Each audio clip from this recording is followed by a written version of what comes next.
भगाई दीना, अपन सकती दिखाई दीना। अब की कोरोना के भगाई दीना, अपन सकती दिखाई दीना।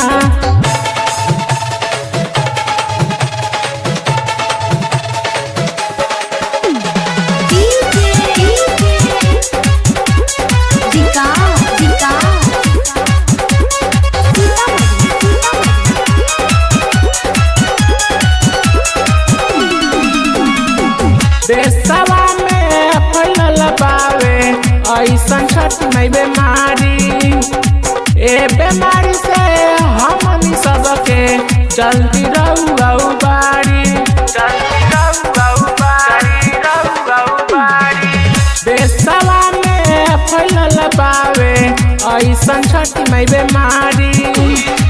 ए बीमारी से हमनी सबके जल्दी रहू बारी। आई के औरत अपन लीना, अपन सकती दिखाई दीना। अब की कोरोना के भगाई दीना, अपन सकती दिखाई दीना।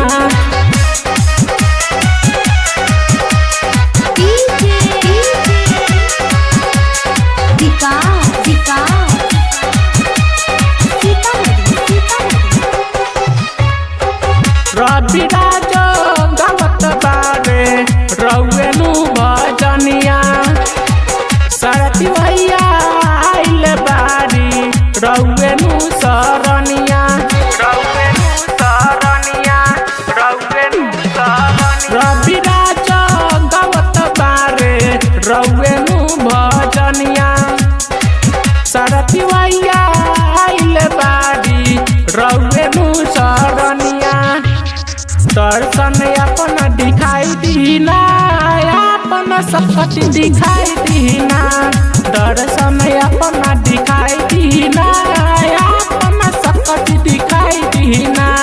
छठी मई के महिमा महान बावे हो, एक जन सगरी जहान बावे हो।